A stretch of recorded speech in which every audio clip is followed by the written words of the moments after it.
ಮಾತರಂ ಮೇ ಮಾತರಿಶ್ವನ್ನ ಪಿತರತುಲಗುರೋ ಭ್ರಾತರಿಷ್ಟಾಪ್ತಬಂಧೋ ಸ್ವಾಮಿನ್ನ ಸರ್ವಾಂತರಾತ್ಮನ್ನ ಜರ ಜರಯಿತರ್ಜನ್ಮ ಮೃತ್ಯಾಮಯಾನಾಂ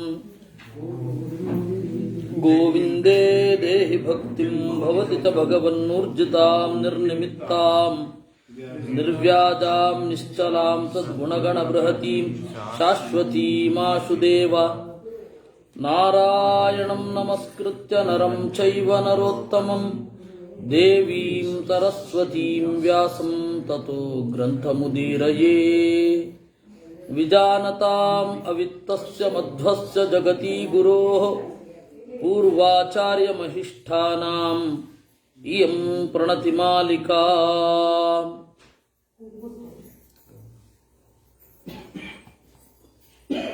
ನಾವು ನಿನ್ನೆ ಶಂಕರರ ಒಂದು ಮತವನ್ನು ನೋಡ್ತಾ ಇದ್ವಿ. ಶಂಕರರ ಗೀತಾಭಾಷ್ಯ ಮತ್ತೆ ಉಪನಿಷತ್ ಭಾಷ್ಯ, ಆಮೇಲೆ ಬ್ರಹ್ಮಸೂತ್ರ ಭಾಷ್ಯ, ಈ ಮೂರು ಭಾಷ್ಯಗಳಿವೆ. ಈ ಭಾಷ್ಯಗಳು ಯಾರ ರಚನೆ? ಶಂಕರರದ್ದು ಅಂತ ಉತ್ತರ. ಆದರೆ ನೀವು ಆಳವಾಗಿ ನೋಡಿದರೆ ಒಬ್ಬೊಬ್ಬರು ಒಂದೊಂದು ಹೇಳ್ತಾರೆ. ಕೆಲವರು ಗೀತಾಭಾಷ್ಯ ಸೂತ್ರ ಭಾಷ್ಯ ಮಾತ್ರ ಶಂಕರರು ಬರೆದದ್ದು ಅಂತಾರೆ. ಕೆಲವರು ಇಲ್ಲ, ಉಪನಿಷತ್ ಭಾಷ್ಯ ಮತ್ತು ಸೂತ್ರ ಭಾಷ್ಯ ಮಾತ್ರ ಅವರು ಬರೆದದ್ದು ಅಂತಾರೆ. ಇದಕ್ಕೊಂದು ಕಾರಣ ಇದೆ. ಶಂಕರರ ಪೀಠದಲ್ಲಿ ಬಂದವರನ್ನೆಲ್ಲರನ್ನೂ ಶಂಕರಾಚಾರ್ಯರು ಅಂತಾನೆ ಕರೀತಾರೆ. ಅದರ ಇನ್ಫ್ಲೂಯೆನ್ಸಿನಿಂದ ಉಡುಪಿಕಾ ಶಂಕರಾಚಾರ್ಯ ಅಂತ ಕರೀತಾ ಇದ್ರು ಮೊದಲು.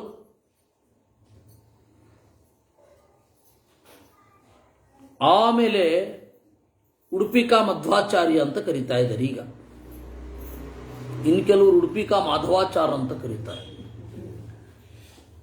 ಯಾಕೆ ಈ ಪರಿಪಾಠ ಬಂತು? ಆ ಪಂಥದಲ್ಲಿ ಬಂದವರನ್ನೆಲ್ಲರನ್ನೂ ಶಂಕರಾಚಾರ್ಯ ಅಂತಾನೆ ಕರೀತಾರೆ. ಪುರಿ ಶಂಕರಾಚಾರ್ಯ, ಶೃಂಗೇರಿ ಶಂಕರಾಚಾರ್ಯ, ಕಂಚಿ ಶಂಕರಾಚಾರ್ಯ. ಯಾಕೆ ಈ ಪರಿಪಾಠ ಯಾಕೆ ಬಂತು ಅಂತ ಇದಕ್ಕೆ ಒಂದು ಕಾರಣ ಉಂಟು. ಒಂದು ಸ್ಥೂಲವಾಗಿ ಕೊಡಬಹುದಾದ ಉತ್ತರ ಏನು ಅಂದರೆ, ಅವರು ಅಭೇದವನ್ನಲ್ವಾ ಪ್ರತಿಪಾದನೆ ಮಾಡಿದ್ದು. ಹೀಗಾಗಿ ಎಲ್ಲರನ್ನೂ ಶಂಕರರು, ಆ ಪೀಠದಲ್ಲಿ ಬಂದವರನ್ನೆಲ್ಲರನ್ನೂ ಶಂಕರರು ಅಂತ ಕರೀತಾರೆ ಅಂತ ಒಂದು ಉತ್ತರ. ಮಧ್ವವಿಜಯದಲ್ಲಿ ಒಂದು ಉತ್ತರ ಇದೆ. ಏನು? ಶಂಕರರು ಎರಡನೇ ಬಾರಿ ಅವತಾರ ಮಾಡಿದರು. ಆಗ ಅವರ ಹೆಸರು ಕುದ್ಯಪುಸ್ತೂರಾಯ ಅಂತ, ಕುದಿಪುಸ್ತೂರಾಯ ಅಂತ ಕರೀತಾ ಇದ್ರು.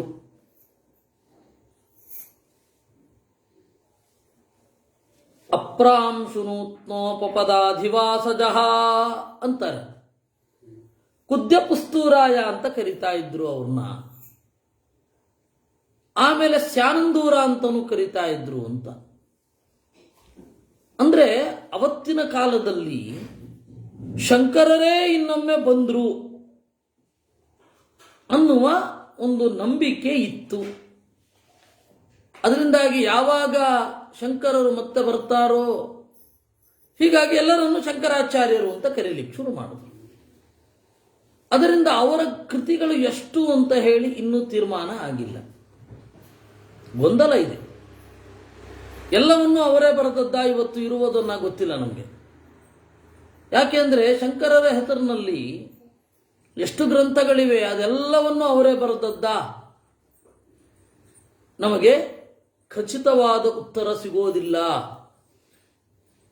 ನಾನು ಅವರಲ್ಲಿನ ಮತಾಚಾರ್ಯರ ಓದಿದವರನ್ನು ನೋಡಿದ್ದೇನೆ, ಆ ಗ್ರಂಥವನ್ನು ನೋಡಿದ್ದೇನೆ.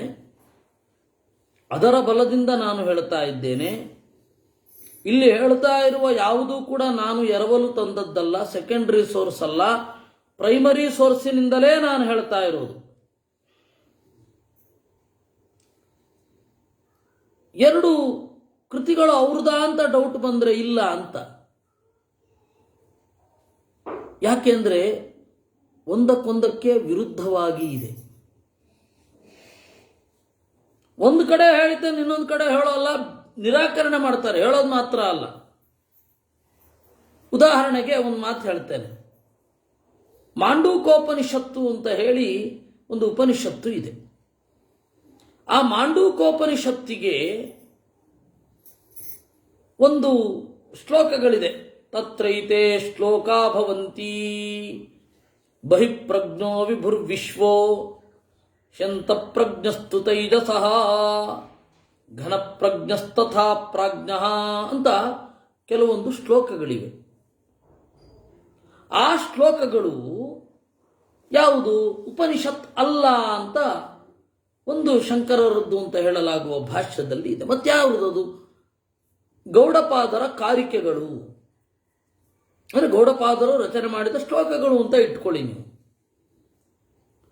ವಿಷ್ಣು ಸಹಸ್ರನಾಮಕ್ಕೆ ಒಂದು ವ್ಯಾಖ್ಯಾನ ಇದೆ, ಶಂಕರರದ್ದು ಅನ್ನುವ ಹೆಸರಿನಲ್ಲಿ. ಅಲ್ಲಿ ಬಹಿಪ್ರಜ್ಞೋ ವಿಭುರ್ ವಿಶ್ವ ಇತ್ಯಾದಿ ವೇದದ ಭಾಗಗಳು ಅಂತ ಇದೆ. ಶಂಕರರದ್ದು ಅಂತ ಹೇಳಲಾಗುವ ಎರಡು ಕೃತಿಗಳಲ್ಲಿ ಈ ತರಹದ ವಿರೋಧಗಳಿದೆ. ಇದು ಒಂದರಲ್ಲ ನಾನು ಹೇಳ್ತಾ ಇರೋದು, ಅನೇಕ ಕಡೆ ಇದೆ. ಈ ಕಾರಣದಿಂದ ಯಾವ ಶಂಕರರು ಬರೆದದ್ದು ಯಾವ ಗ್ರಂಥ ಅಂತ ತೀರ್ಮಾನ ಆಗಿಲ್ಲ. ನಾವು ಯಾವ ಭರವಸೆಯ ಮೇಲೆ ಮುಂದೆ ನಡೆಯುವುದು?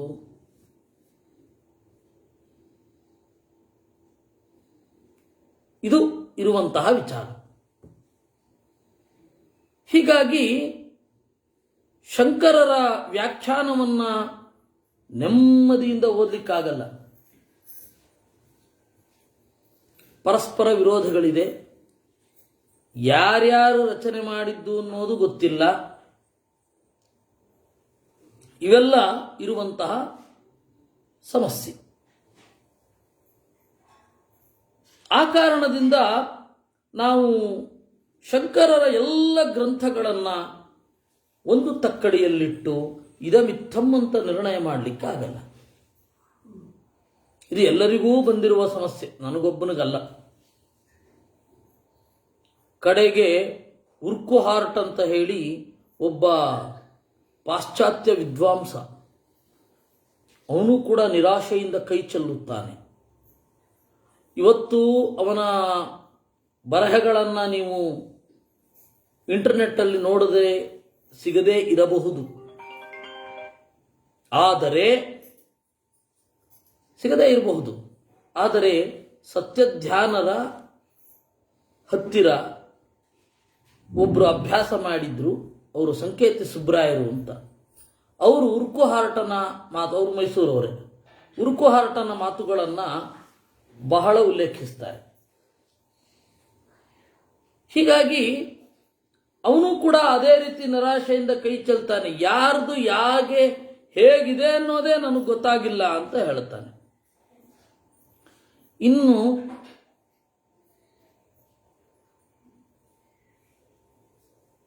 ವಿವೇಕಾನಂದರು ಶಂಕರರನ್ನು ಕೆಲವೊಂದು ಕಡೆ ಒಪ್ಪೋದಿಲ್ಲ. ಅವ್ರದ್ದು ಒಂದು ಪುಸ್ತಕ ಇದೆ, ಕೊಲಂಬೋಯಿಂದ ಅಲ್ಮಾರಕ್ಕೆ ಅಂತ, ಫ್ರಮ್ ಕೊಲಂಬೋ ಟು ಅಲ್ಮಾರ ಅಂತ ಹೇಳಿ ಒಂದು ಪ್ರಬಂಧಗಳ ಸಂಕಲನ ವಿವೇಕಾನಂದರದ್ದು. ಅವರು ಅದರಲ್ಲಿ 3 ಜನ ಆಚಾರ್ಯರನ್ನು ಬೈತಾರೆ. ಶಂಕರರು ಎಲ್ಲವನ್ನ ಅಭೇದಪರವಾಗಿ ಅರ್ಥ ಮಾಡ್ತಾರೆ, ಎಳೆದು ಮಾಡ್ತಾರೆ ಅರ್ಥ.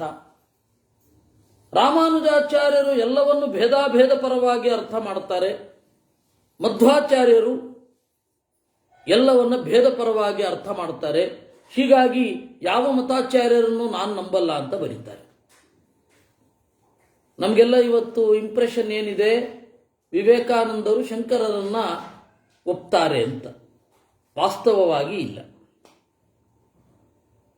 ಇನ್ನು ಅರವಿಂದ ಘೋಷ್ ಅವರು ಕೂಡ ಶಂಕರರನ್ನ ಒಪ್ಪೋದಿಲ್ಲ, ಬೇರೆಯದೇ ಆದ ದಾರಿ ತುಳಿದಿದ್ದಾರೆ ಅರವಿಂದ ಘೋಷ್. ಶಂಕರರನ್ನ ಓದಿದವರಿಗೆ ಅವರಲ್ಲಿ ನಮಗೆ ಕಣ್ಣು ಮುಚ್ಚದ ಹೊರತು ಆ ವಿರೋಧಗಳನ್ನು ಕೂಡಿಸ್ಲಿಕ್ಕೆ ಆಗಲ್ಲ. ಇದೂ ತಾರೆ ಅದೂ ತಾರೆ ಅಷ್ಟೇ, ಇವರು ಹೇಳ್ಬಿಟ್ಟಿದ್ದಾರೆ ಮುಗಿದೋಯ್ತು ಅನ್ನುವ ಒಂದು ಭಾವನೆ ಇದ್ರೆ ಮಾತ್ರ ಅದನ್ನೆಲ್ಲ ಕೂಡಿಸ್ಲಿಕ್ಕೆ ಆಗತ್ತೆ. ಹೀಗಾಗಿ ಸಾಂಪ್ರದಾಯಿಕರು ವಾಕ್ಯಾರ್ಥ ಮಾಡುವಾಗ ಅಪ್ಪಯ್ಯ ದೀಕ್ಷಿತರ ಸಿದ್ಧಾಂತ ಬಿಂದುವನ್ನು ಇಟ್ಕೊಳ್ತಾರೆ. ಮಧುಸೂದನ ಸರಸ್ವತಿಗಳ ಅದ್ವೈತ ಸಿದ್ಧಿ ಅನ್ನುವ ಗ್ರಂಥವನ್ನು ಇಟ್ಕೊಳ್ತಾರೆ. ಶಂಕರರನ್ನ ನೇರವಾಗಿ ಉಳಿಸಿಕೊಳ್ಳೋದಾಗಲಿ ಕೋಟ್ ಮಾಡೋದಾಗಲಿ ಮಾಡೋಲ್ಲ.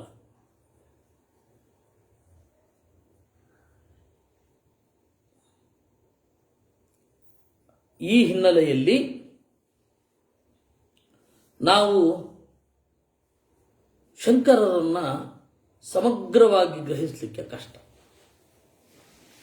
ಮತ್ತೆ ನಾವೆಲ್ಲ ಏನು ಅನ್ಕೊಂಡಿದ್ದೇವೆ, ಎಲ್ಲರೂ ಶಂಕರರನ್ನ ಒಪ್ಕೊಂಡಿದ್ದಾರೆ ಮಾಧ್ವರನ್ನ ಬಿಟ್ಟು ಅಂತ. ಬಹಳ ತಪ್ಪು ತಿಳುವಳಿಕೆ. ಮಾಧ್ವರನ್ನ ಬಿಟ್ಟು ಬಹಳಷ್ಟು ಜನ ಶಂಕರರನ್ನ ಒಪ್ಪಿಕೊಂಡಿಲ್ಲ. ನೋಡಿ, ಒಂದು ಉದಾಹರಣೆ ಹೇಳ್ತೇನೆ ನಿಮಗೆ. ಗೋಖಲೆ, ಆಮೇಲೆ ಬಾಲಗಂಗಾಧರ ತಿಲಕರು. ಬಾಲಗಂಗಾಧರ ತಿಲಕರು ಕರ್ಮರಹಸ್ಯ ಅಂತ ಒಂದು ಗೀತೆಯ ಬಗ್ಗೆ ಒಂದು ಗ್ರಂಥವನ್ನ ಬರೆದಿದ್ದಾರೆ. ಸ್ವಾತಂತ್ರ್ಯ ಹೋರಾಟದ ಸಂದರ್ಭದಲ್ಲಿ when he was in jail, ಅವರು ಜೈಲಿನಲ್ಲಿ ಇದ್ದಾಗ ಏನಾಯಿತು, ಗೀತೆಯ ಬಗ್ಗೆ ಅವರಿಗೆ ಅಧ್ಯಯನ ಮಾಡುವ ಅಂತ ಅನ್ನಿಸಿತು. ದೇಶಕ್ಕಾಗಿ ದುಡಿಬೇಕು. ದುಡಿಯೋದು ಅಂದ್ರೆ ಏನು? ಕರ್ಮ. ದೇಶಕ್ಕಾಗಿ ದುಡಿಯೋದು ಅಂದ್ರೇನು? ಕರ್ಮ. ಆ ಕರ್ಮವನ್ನ ಮಾಡಬೇಕು ಅಂತಾದರೆ ಗೀತೆಯನ್ನೇ ಹಿಡಿಬೇಕು, ಯಾಕೆಂದ್ರೆ ಅಲ್ಲಿ ಕರ್ಮಯೋಗವನ್ನು ಹೇಳಿದ್ದಾರೆ. ಆ ಕರ್ಮಯೋಗ ಶಂಕರರ ಪ್ರಕಾರ ಹೇಗೆ ಅಂದ್ರೆ, ಜ್ಞಾನಿಯಾದವನಿಗೆ ಕರ್ಮವಿಲ್ಲ. ಕರ್ಮ ಯಾರಿಗೆ? ಅಜ್ಞಾನಿಗೆ. ಕರ್ಮ ಯಾರಿಗೆ? ಅಜ್ಞಾನಿಗೆ. ಯಾರಿಗೆ ಕರ್ಮವಿಲ್ಲ? ಜ್ಞಾನಿಗೆ ಕರ್ಮವಿಲ್ಲ. ಹಾಗಾದ್ರೆ ಈ ರಾಷ್ಟ್ರ ಪ್ರೇಮ, ಸಮಾಜೋದ್ಧಾರ, ಇದೆಲ್ಲವನ್ನ ಯಾವ ಫ್ರೇಮಿನಲ್ಲಿ ಕೂಡಿಸ್ಬೇಕು?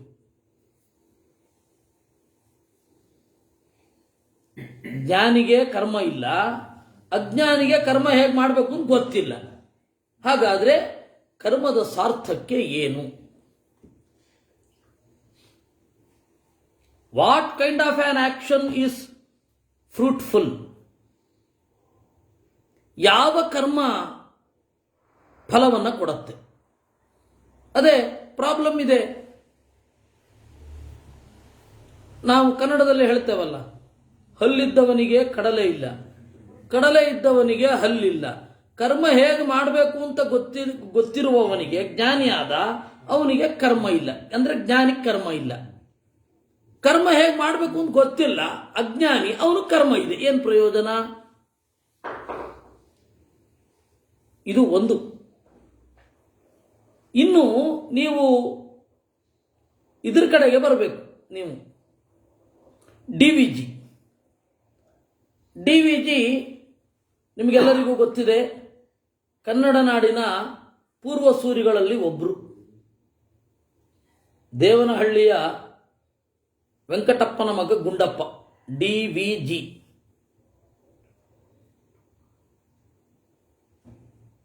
ಆ DVG ಅವರು ಚೆನ್ನಾಗಿ ಸಂಸ್ಕೃತ ಬರ್ತಾ ಇತ್ತು ಚೆನ್ನಾಗಿ. ಅವರಿಗೆ ಶಂಕರ ಸಿದ್ಧಾಂತವನ್ನು ಓದಿ ಆನಂದ ಪಡ್ತಾ ಇದ್ರು. ಅವರಿಗೆ ಮಧ್ವಾಚಾರ್ಯರ ಪರಿಚಯ ಆಗಲಿಲ್ಲ. ಅದಕ್ಕೆ ಕಾರಣ ಏನು ಅಂತಂದ್ರೆ ಇದೇ ಪ್ರಾಬ್ಲಮ್ ಇದೆ ನಮ್ಮಲ್ಲಿ. ಅವರು ಯಾರೋ ಒಬ್ಬರ ಹತ್ರ ಹೋಗಿ ನನಗೆ ಮಧ್ವ ಸಿದ್ಧಾಂತವನ್ನು ಪಾಠ ಮಾಡಿ ಅಂತ ಹೇಳಿದಾಗ ಇವರೇನು ಮಾಡಿದ್ರು, ತರ್ಕ ಶುರು ಮಾಡ್ಬಿಟ್ರು. ಅಯ್ಯೋ ನಮ್ಗೆ ಅರ್ಥ ಆಗಲ್ಲ, ತರ್ಕ ಕರ್ಕಶ ಈ ಸಿದ್ಧಾಂತ ಅಂತ ಹೇಳಿ ಬಂದರು. ಮತ್ತೆ ಇವ್ರು ಬೆನ್ನು ಹತ್ತಲಿಲ್ಲ. ಆಗ ಪೇದಾವರ ಸ್ವಾಮಿಗಳ ತರಹ ಅಥವಾ ಗೋವಿಂದಾಚಾರ್ಯರ ತರಹ, ಬನ್ನಂಜ ಗೋವಿಂದಾಚಾರ್ಯರ ತರಹ ಎಲ್ಲರಿಗೂ ಸಮ್ಮತ ಆಗುವ ಹಾಗೆ ತರ್ಕಶಾಸ್ತ್ರದ ಪರಿಭಾಷೆಯನ್ನು ಬಿಟ್ಟು ಯಾವ ರೀತಿ ಸಿದ್ಧಾಂತವನ್ನ ಮುಂದೆ ಇಡಬಹುದು ಅಂತನ್ನುವ ಕಲ್ಪನೆ ಆಗಿನ್ನೂ ಬಂದಿರಲಿಲ್ಲ. ಇವತ್ತಿಗೂ ಬಹಳ ಜನರು ಸಿದ್ಧಾಂತ ಪರಿಚಯ ಮಾಡಿಸಿ ಅಂದರೆ ಸಂಸ್ಕೃತ ಭೂಯಿಷ್ಠವಾಗಿಯೇ ಮಾತನಾಡ್ತಾರೆ. ಆ ಪರಿಭಾಷೆಗಳು ಜನರಿಗೆ ಅರ್ಥ ಆಗಲ್ಲ. ಅದೇ ಪರಿಸ್ಥಿತಿ ಇವತ್ತಿಗೂ ಇದೆ. ಅವತ್ತಿಗೂ ಅದೇ ಪರಿಸ್ಥಿತಿ, ಇವತ್ತಿಗೂ ಹೆಚ್ಚಿನದ್ದು ಅದೇ ಪರಿಸ್ಥಿತಿ. ಹೀಗಾಗಿ ಆಚಾರ್ಯರ ಸಿದ್ಧಾಂತ ಜನಮನಸ್ಸನ್ನು ತಲುಪಿಲ್ಲ.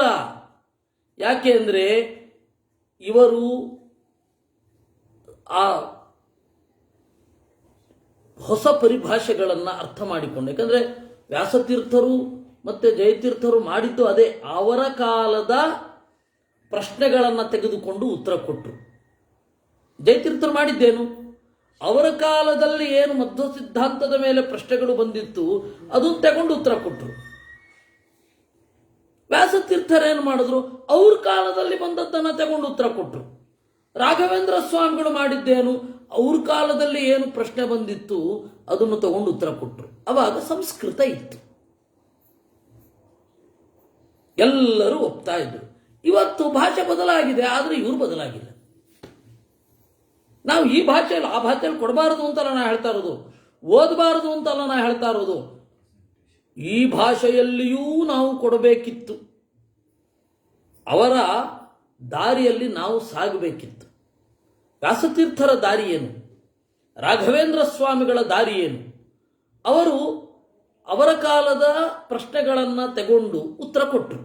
ನಾವು ನಮ್ಮ ಕಾಲದ ಪ್ರಶ್ನೆಯನ್ನು ತೆಗೆದುಕೊಂಡು ಉತ್ತರ ಕೊಡಬೇಕಿತ್ತು, ಅದನ್ನು ಮಾಡಲಿಲ್ಲ. ಹೀಗಾಗಿ ಅವ್ರದ್ದು ತಪ್ಪಲ್ಲ, ತಪ್ಪು ನಮ್ದು. ಯಾಕಂದ್ರೆ ಅವರ ದಾರಿಯನ್ನು ನಾವು ಟ್ರೇಸ್ ಮಾಡಲಿಲ್ಲ. ಯಾಕೆ ಹೇಳಿದೆ ನಾನು ಅಂತಂದ್ರೆ, ಮಧ್ವ ಸಿದ್ಧಾಂತ ಇವತ್ತು ಬಹಳ ಜನರಿಗೆ ಗೊತ್ತಾಗಿಲ್ಲ. ಕಾರಣ ಏನು ಅಂದ್ರೆ ನಮ್ಮ ತಪ್ಪು ಇದೆ.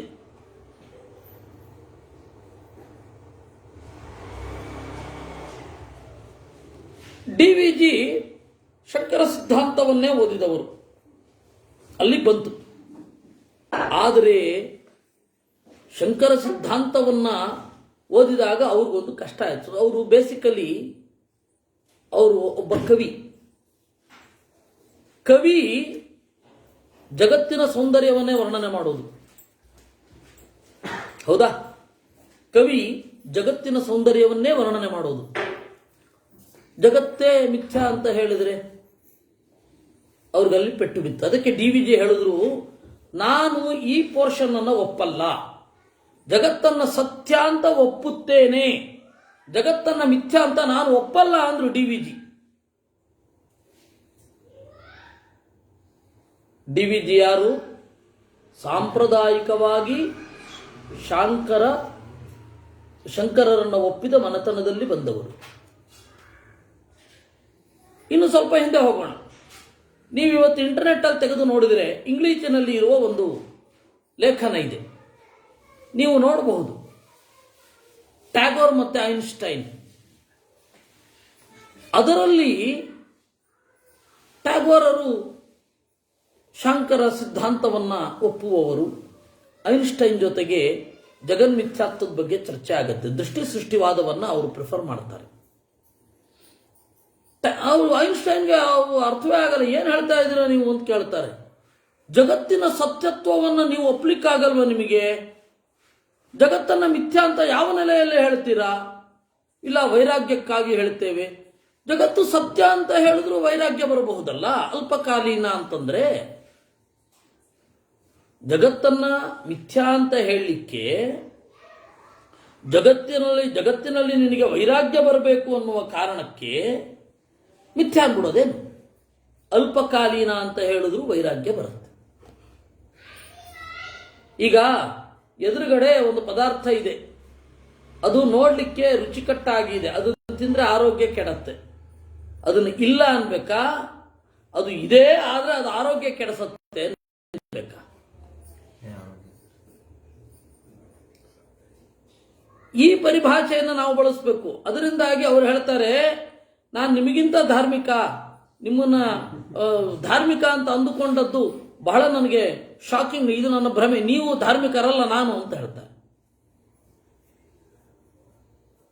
I am more religious than you ಅಂತ ಅದು ಡೈಲಾಗ್ಸ್ ಎಂಡ್ ಆಗತ್ತೆ. ಅದು ದೃಷ್ಟಿ ಸೃಷ್ಟಿವಾದ ಅಂತ ಒಂದಿದೆ ಬಿಡಿ. ಅದರಿಂದಾಗಿ ವಿವೇಕಾನಂದರು ಎಷ್ಟೋ ಕಡೆ ಶಂಕರರನ್ನ ಒಪ್ಪಲಿಲ್ಲ. ನಮಗೆ ಇವತ್ತಿರೋ ಭ್ರಮೆ ಏನು ಅಂದರೆ ವಿವೇಕಾನಂದರು ಶಂಕರರನ್ನ ಒಪ್ಪಿದ್ರು ಅಂತ ಇಲ್ಲ. ಅವರು ಎಷ್ಟೋ ಕಡೆ ಒಪ್ಪಲಿಲ್ಲ. ಯಾಕೆಂದ್ರೆ ಅವರ ಪುಸ್ತಕ ಸಾಕ್ಷಿ. ಕೊಲಂಬೋ ಇಂದ ಅಲ್ಮಾರಕ್ಕೆ ಅನ್ನುವ ಪುಸ್ತಕ ತೆಗೆದು ನೋಡಿ ನಿಮಗೆ ಗೊತ್ತಾಗುತ್ತೆ. ಇನ್ನು ಬಾಲಗಂಗಾಧರ ತಿಲಕರು ಗೀತಾ ರಹಸ್ಯ ಅಂತ ಹೇಳಿ ಒಂದು ಪುಸ್ತಕ ಬರೆದರು. ಅದರಲ್ಲಿ ಅಯ್ಯೋ ದೇವರೇ, ಭಾರತದ ಈ ದುಸ್ಥಿತಿಗೆ ಏನು ಕಾರಣ ಇರಬಹುದು, ನಾವು ಗೀತೆಗೆ ಬೇರೆ ಅರ್ಥವನ್ನು ಕಾಣಬೇಕಿದೆ ಅಂತ ಬರೀತಾರೆ. ಅದೇ ಹೇಳಿದ್ನಲ್ಲ, ಜ್ಞಾನಿಯಾದವನಿಗೆ ಕರ್ಮ ಇಲ್ಲ, ಅಜ್ಞಾನಿಗೆ ಕರ್ಮವಲ್ಲದೆ ಬೇರೆ ಇಲ್ಲ, ಅಂದರೆ ಕರ್ಮ ಮಾತ್ರ ಇದೆ. ಈ ತರಹದ ಒಂದು ಸಮಸ್ಯೆ ನಂತರದ ಭಾರತದಲ್ಲಿ ಎಷ್ಟೋ ಜನ ಒಪ್ಪಲಿಲ್ಲ. Aurobindo Ghosh the life divine ಅಂತ ಹೇಳಿ ಒಂದು ಅವರ ಪುಸ್ತಕವನ್ನ ಬರೆದರು. ಆ ತರಹದ ಅವ್ರದ್ದು ಅನೇಕ ಕನ್ಕ್ಲೂಷನ್ಗಳು, ಅವ್ರದ್ದು ಅನೇಕ ಗ್ರಂಥಗಳು ಇದೆ. ಅವರು ಕೂಡ ಅದನ್ನೆಲ್ಲ ಒಪ್ಪಲಿಕ್ಕೆ ಹೋಗಲಿಲ್ಲ. ಜಗನ್ಮಿಥ್ಯಾತ್ವವನ್ನ ಒಪ್ಪಲಿಕ್ಕೆ ಹೋಗಲಿಲ್ಲ. ಯಾಕೆಂದ್ರೆ ಜಗತ್ತನ್ನ ಮಿಥ್ಯಾ ಅಂತ ಹೇಗೆ ಒಪ್ಪೋದು, ನನ್ನ ಅನುಭವಕ್ಕೆ ಬರ್ತಾ ಇದೆ ಅಂತ.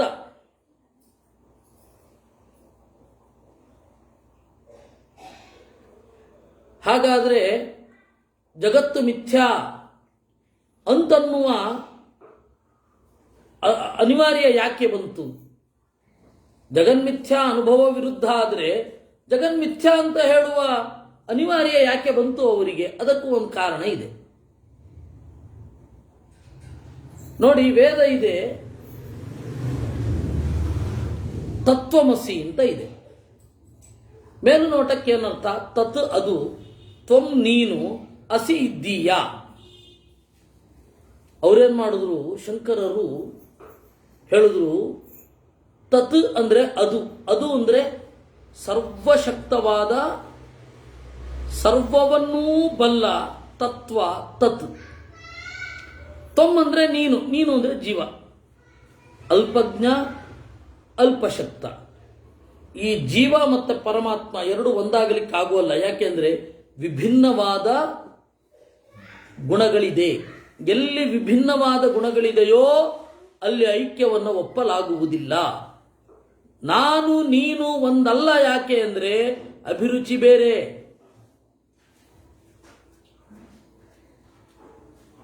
ಬೆಳೆದ ವಾತಾವರಣ ಬೇರೆ,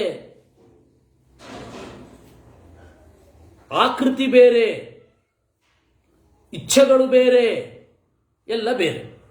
ಅಂದ್ರೆ ನಾವಿಬ್ಬರೂ ಒಂದಲ್ಲ. ಯಾಕೆ? ನಮ್ಮಲ್ಲಿ ಈ ಭೇದಗಳಿರುವುದರಿಂದ.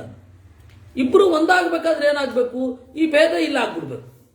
ಇಲ್ಲ ಆಗೋದು ಅಂದ್ರೇನು? ಮಿಥ್ಯೆ ಆಗ್ಬಿಡ್ಬೇಕು. ಅದಕ್ಕೆ ಅವರು ಜಗನ್ಮಿಥ್ಯಾತ್ವವನ್ನು ಹೇಳಿದ್ದು. ಆದರೆ ತತ್ವಮಸಿ ಅನ್ನುವ ಮಾತಿಗೆ ಅದು ಪ್ರಶ್ನೆ. ಅದು ಸ ಆತ್ಮ ತತ್ವಮಸಿ ಶ್ವೇತಕೇತೋ, ಏನಪ್ಪ ಅವನೇ ನೀನೋ ಅಂತ ಅದಿರೋದು. ಯಾಕೆ ಅಂದ್ರೆ ಅವರು ಹೇಳ್ತಾರೆ, ಒಂದೊಂದೇ ಮಾತೆ ಒಂದು 2-3 ದೃಷ್ಟಾಂತ ಹೇಳ್ತಾನೆ. ಅವನು ಶ್ವೇತಕೇತು ಅಹಂಕಾರದಿಂದ ಬಂದ ಅಪ್ಪನ ಹತ್ತಿರ. ಅಪ್ಪ ಏನು ಹೇಳಿದ? ನೋಡಿದ, ಓ ನಮಸ್ಕಾರ ಮಾಡಲಿಲ್ಲ ನನಗೆ, ಅಹಂಕಾರ ಬಂದಿದೆ ಇವನಿಗೆ, ಈ ಅಹಂಕಾರವನ್ನ ಕಡಿಮೆ ಮಾಡಬೇಕು. ಬೇರೆ ಬೇರೆ ಬೇರೆ ಬೇರೆ ದೃಷ್ಟಾಂತಗಳು ಹೇಳಿದ್ಮೇಲೆ ಒಂದೆರಡು ದೃಷ್ಟಾಂತ ಹೇಳ್ತೇನೆ ನಿಮಗೆ. ಅದು 9 ಚೆನ್ನಾಗಿದೆ. ಅದು 9ರಲ್ಲಿ ತತ್ವಮಸಿ ಶ್ವೇತಕೇತು ಅಂತ ಬರುತ್ತೆ. ನೋಡು ಮಗು, ಉಪ್ಪು ಅದನ್ನು ನೀರಿನಲ್ಲಿ ಹಾಕು. ಲವಣ ಮೇತದುದಕೆ ಅವಧಾ ಅಂಗ ಮಾ ಪ್ರಾತರುಪಸೀದಥಾ. ಈ ಉಪ್ಪಿನ ಗೆಡ್ಡೆಯನ್ನು ನೀರಿನಲ್ಲಿ ಹಾಕಿ, ಉಪನಿಷತ್ತಿನ ಕಥೆ ಇದು. ಉಪ್ಪಿನ ಗೆಡ್ಡೆಯನ್ನು ನೀರಿನಲ್ಲಿ ಹಾಕಿ ಬೆಳಗ್ಗೆ ನನ್ನನ್ನು ಬಂದು ನೋಡು. ಅವನು ಬೆಳಗ್ಗೆ ಬಂದ. ಎಲ್ಲೋ ಉಪ್ಪು ಅಂದರು. ಇಲ್ಲ ಅಂದ. ಹೌದಾ, ಸರಿ, ಉಪ್ಪು ಕಾಣಿಸ್ತಾ ಇಲ್ಲ ತಾನೆ, ತಗೋ ಅದನ್ನ 3 ಭಾಗ ಮಾಡು. ಮಾಡಿದೆ ಅಪ್ಪ. ಅಂತ ದಾಚಾಮೇತಿ, ಕೆಳಗಿನದ್ದು ಕುಡಿಯೋ. ಕುಡಿದೆ ಅಪ್ಪ. ಕಿಮಿತಿ ಲವಣಮಿತಿ, ಉಪ್ಪಾಗಿದೆ. ಮಧ್ಯ ದಾಚಾಮೇತಿ, ಮಧ್ಯದಲ್ಲಿ ಕುಡಿ. ಹೇಗಿದೆ? ಲವಣಮಿತಿ. ಆಮೇಲೆ ಮೊದಲಿನದ್ದು ಕುಡಿ. ಹೇಗಿದೆ? ಲವಣಮಿತಿ. ನೋಡು, ನಿನಗೆ ಉಪ್ಪು ಕಾಣಿಸ್ತಿಲ್ಲ. ಉಪ್ಪಿನ ಅನುಭವ ಬರುತ್ತೋ ಇಲ್ವೋ, ಹಾಗೆ ದೈವದ ಅನುಭವ ಬರುತ್ತೆ. ಕಾಣಲ್ಲ, ಅನುಭವಕ್ಕೆ ಬರುತ್ತೆ. ಹೇಳು, ಸ ಆತ್ಮ ತತ್ವಮಸಿ. ಅವನು ನೀನು. ಯಾಕಪ್ಪ ಈ ಅಹಂಕಾರ? ಈಗ ಅಹಂಕಾರ ತಗ್ಗಿಸ್ಬೇಕಾದ್ರೆ ಅವನೇ ನೀನು ಅನ್ಬೇಕಾ, ಅವನು ನೀನಾ ಅಂತ ಕೇಳಬೇಕಾ? ಅವನಿಗೆ ಯಾಕೆ ಅಹಂಕಾರ ಬಂದದ್ದು? ನಾನೇ ಇರಬಹುದು ದೇವರು ಅಂತ ಅಹಂಕಾರ ಬಂದದ್ದು. ಆ ಅಹಂಕಾರ ತಗ್ಗಿಸ್ಲಿಕ್ಕೆ ಏನು ಹೇಳಬೇಕು? ನೀನವನೋ ಅಂತ ಕೇಳಬೇಕೇ ವಿನಃ ನೀನೇ ಅವನು ಅಂದ್ರೆ ಬರಲ್ವಾ? ಅಂದಾಗಿ ಸ ಆತ್ಮ ತತ್ವಮಸಿ ಶ್ವೇತಕೇತೋ ಅಂತ ಅದಿರೋದು. ಹಾಗೆ 9 ದೃಷ್ಟಾಂತಗಳಿವೆ. 9 ದೃಷ್ಟಾಂತಗಳು. ಆ 9 ದೃಷ್ಟಾಂತ ಹೀಗೇ ಇದೆ. ನೀನು ಹೀಗಿದೆಯೋ, ಹೀಗಿರುವೆಯೋ,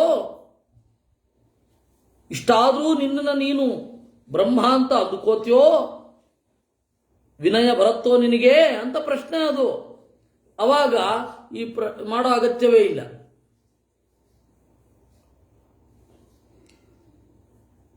ಇದನ್ನ ತತ್ವಮಸಿ ಅನ್ನೋ ಮಾತನ್ನು ಇಟ್ಟುಕೊಂಡು ಜಗತ್ತಿನ ಮಿಥ್ಯಾತ್ವವನ್ನು ಹೇಳುವ ಬದಲು ಈ ರೀತಿ ಅರ್ಥ ಮಾಡಿದರೆ ಸೊಗಸಾಗಿ ಬಿಡುತ್ತಿತ್ತು. ಹೀಗಾಗಿ ಇಡೀ ಭಾರತದಲ್ಲಿ ಬೇರೆ ದಾರಿ ಇಲ್ಲ. ಶಂಕರರನ್ನು ಬಿಟ್ಟು ಬೇರೆ ಗೊತ್ತಿಲ್ಲ. ಅದರಿಂದಾಗಿ ಅದನ್ನು ಒಪ್ಪಿಕೊಂಡಿದ್ರು. ಬೇರೆ ಒಳ್ಳೆಯದು ಗೊತ್ತಿಲ್ಲ. ಆ ತರಹದ ಪರಿಸ್ಥಿತಿ ಇತ್ತು. ಇದು ಇರುವಂತಹ ತತ್ವಶಾಸ್ತ್ರವನ್ನು ನೋಡಿದರೆ ನಿಮಗೆ ಇರುವಂತಹ ಸಮಸ್ಯೆ. ಇದನ್ನೆಲ್ಲ ಗುರುತಿಸಿಲ್ವಾ? ಯಾರು ಕೂಡ ಗುರುತಿಸಿದರೆ. ಎನ್ಸೈಕ್ಲೋಪೀಡಿಯಾ ಆಫ್ ಇಂಡಿಯನ್ ಫಿಲಾಸಫಿ ಅಂತ ಹೇಳಿ ಸುರೇಂದ್ರನಾಥ್ ಗುಪ್ತಾ ಕೇರಳದಿಂದ ಪ್ರಿಂಟ್ ಆಯಿತು. ಅದರಲ್ಲಿ ಅವರು ಈ ಸಮಸ್ಯೆಗಳನ್ನೆಲ್ಲ ಬರೆದಿಟ್ಟಿದ್ದಾರೆ. ಅವರಿಗೆ ಅವ್ರು ಯಾರು ಮಾಧ್ವರಲ್ಲ, ನೆನ್ಪಿಟ್ಕೊಳ್ಳಿ, ಯಾರು ಮಾಧ್ವರಲ್ಲ. ನಿಮಗೆ ಎಷ್ಟೋ ಜನ ವಿದೇಶಿಯರಿಗೆ ಇದು ಏನು ಹಿಂಗೆ ಹೇಳ್ತಾ ಇದ್ದಾರೆ, ಹೆಂಗೆ ಮಿಥ್ಯಾ ಅಂತ ಒಪ್ಪೋದು ಅನ್ನುವ ಕ್ವಶ್ಚನ್ನೇ ಬರೋದು. ನಮಗೂ ಅದೇ ಬರೋದು. ಅವರು ಹೇಳಿದ್ದಾರೆ ಅಂದಮೇಲೆ ನಾವು ಇದನ್ನು ಒಪ್ಪಬೇಕು ಅಂತ ಹಂಗೆ ಶುರು ಮಾಡ್ತೇವೆ. ಇದು ಇರುವಂತಹ ಸಮಸ್ಯೆ. ಅದರಿಂದಾಗಿ ಶಂಕರ ಸಿದ್ಧಾಂತ ವ್ಯಾಪಕವಾಗಿ ಹೇಗೆ ಬಂತು ಅಂದರೆ, ಅವ್ರ ಹಿಂದಿನವರು ಅದು ಯಾಕೆ ಒಪ್ಪಿದ್ರು? ಯಾಕೆ ಒಪ್ಪಿದ್ರು ಅಂತಂದ್ರೆ ಎಲ್ಲರನ್ನ ಒಂದು ಅಡಿಯಲ್ಲಿ ತಂದ್ರು ಅವರು. ಏನು ಒಂದು ಅಡಿ?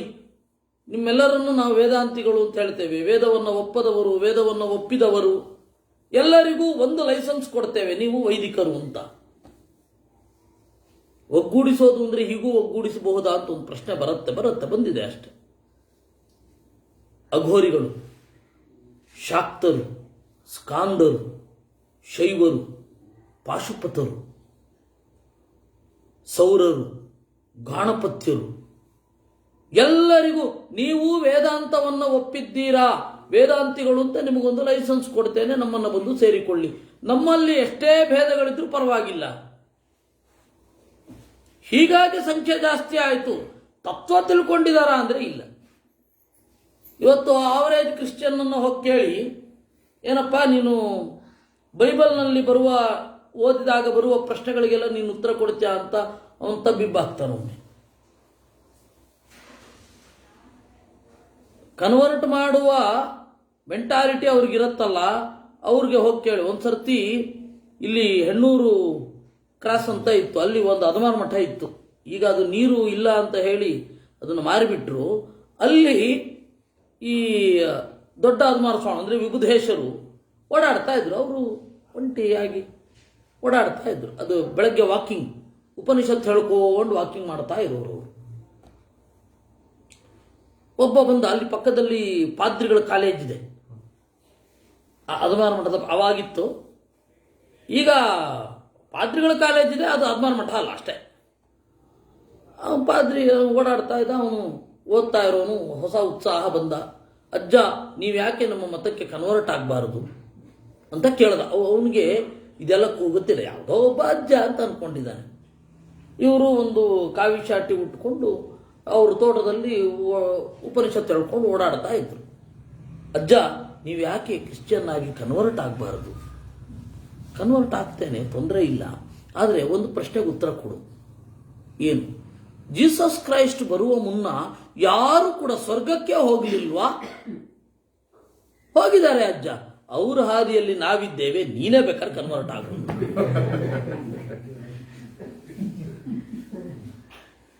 ಯಾಕೆ ಅಂತ ಗೊತ್ತಿರೋದಿಲ್ಲ. ಅವರೆಲ್ಲ ಬರ್ತಾರೆ, ಜೀಸಸ್ ಕ್ರೈಸ್ಟೇ ಹೇಳಿದ್ದಾನೆ ಬೈಬಲ್ನಲ್ಲಿ.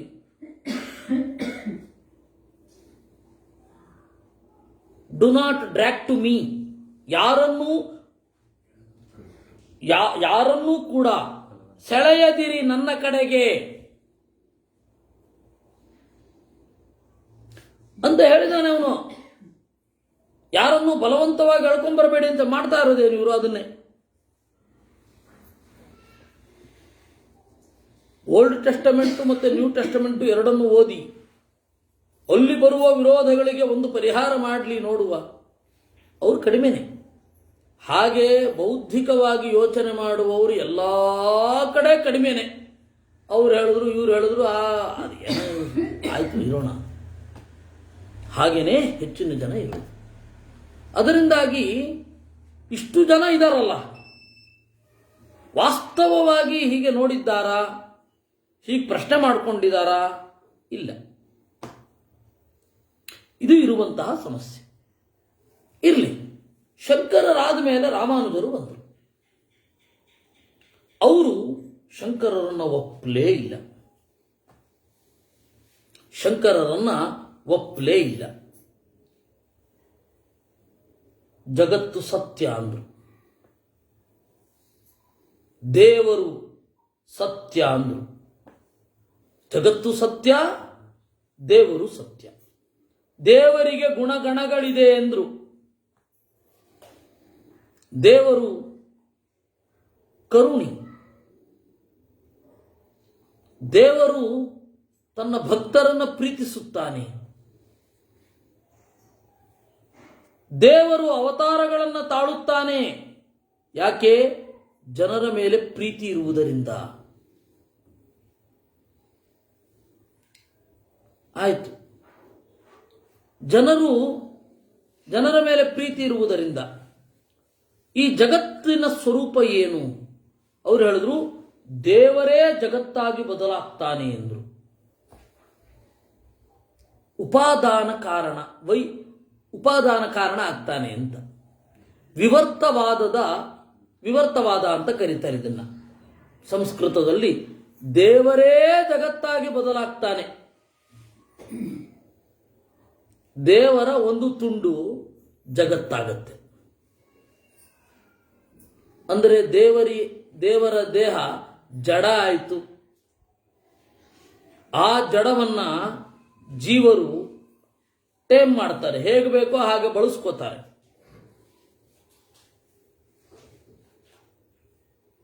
ಹಾಗಾದರೆ ದೇವರಿಗೆ ದೋಷ ಬಂತಲ್ಲ, ಏನೀಗ ಬರಲಿ ಅಂದರು.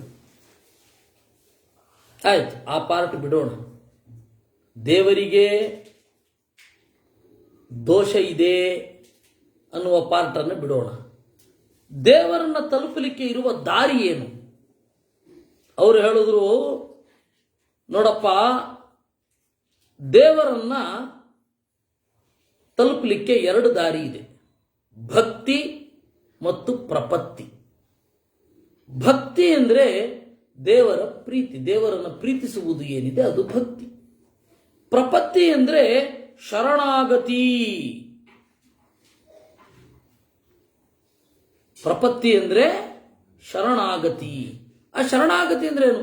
ಜೀವನದಲ್ಲಿ ಒಮ್ಮೆಯಾದರೂ ಓ ದೇವರೇ, ನಾನು ನಿನ್ನವನು, ನನ್ನನ್ನು ಉದ್ಧರಿಸುವಂತ ಒಂದ್ಸರ್ತಿ ಕೇಳ್ಕೊಂಡ್ಬಿಟ್ರೆ ಮುಗೀತು. ದೇವರನ್ನು ನಿರಂತರವಾಗಿ ಸ್ಮರಣೆ ಮಾಡಬೇಕಾದ ಅಗತ್ಯ ಇಲ್ಲ. ಕಡೆಗಾಲದಲ್ಲಿ ದೇವರನ್ನ ನೆನಪಿಸಿಕೊಳ್ಳುವ ಅಗತ್ಯವೇ ಇಲ್ಲ. ದೇವರನ್ನ ನೆನಪಿಸಿಕೊಳ್ಳುವ ಅಗತ್ಯವೇ ಇಲ್ಲ. ದೇವರೇನ್ ಮಾಡ್ತಾನೆ? ನಿಮ್ಮನ್ನ ಉದ್ಧಾರ ಮಾಡ್ತಾನೆ. ಇದು ಅವರ ಮತ. ಹೌದಾ? ಪ್ರಪತ್ತಿ ಅಂದ್ರೆ ಏನು? ಶರಣಾಗತಿ. ಶರಣಾಗತಿಯ ಒಂದು ಸಂಗತಿ ಭಕ್ತಿಯಲ್ಲಿ ಬರಲ್ವಾ? ಈ ಪ್ರಶ್ನೆ ನಮ್ಮನ್ನ ಕಾಡುತ್ತೆ. ದೇವರು ರಾಮನಾದ, ಕೃಷ್ಣನಾದ, ಅದನ್ನು ಅವರೂ ಒಪ್ತಾರೆ. ಆದರೆ ನಿಮಗೊಂದು ಆಶ್ಚರ್ಯ ಇದೆ, ಅವರು ಶಿವನನ್ನು ಒಪ್ಪುವಲ್ಲ. ರಾಮಾನುಜೀಯರು ಏನು ಮಾಡಿದ್ರು ಶಿವನನ್ನು ಒಪ್ಪಲ್ಲ. ವೀರ ವೈಷ್ಣವರು ಅಂದ್ರೆ ಅವರು ಅಲ್ಲ, ಅವ್ರಿಗೆ ಹೆಸರೇ ಹಾಗೆ. ಅದಕ್ಕೆ ಅವ್ರು ವೀರ ಅಂತ, ವೀರ ರಾಘವ. ನಾವು ವೀರ ಅಂತ ಯಾರು ಹೆಸರು ಇಟ್ಕೊಳ್ಳಲ್ಲ, ಬೇಕಾದ್ರೆ ರಘುವೀರ ಅಂತ ಇಟ್ಕೋತೀವಿ. ಅಲ್ಲಿ ವೀರ ಕರುಣಾ ತಾಡ್ಯಮಾನೋಪಿ ನಗಚ್ಚೇತ್ ಶಿವ ಮಂದಿರಂ ಅಂತ. ಆನೆ ಅಟ್ಟಿಸ್ಕೊಂಡು ಬರಲಿ, ಶಿವನ ದೇವಸ್ಥಾನ ಇದ್ರೆ ರಕ್ಷಣೆ ಮಾಡಿಕೊಳ್ಳುವ ಅವಕಾಶ ಇದ್ರೂ ಅದರೊಳಗಡೆ ಓಡಿ ಹೋಗಬೇಡ ಅಂತಾರೆ.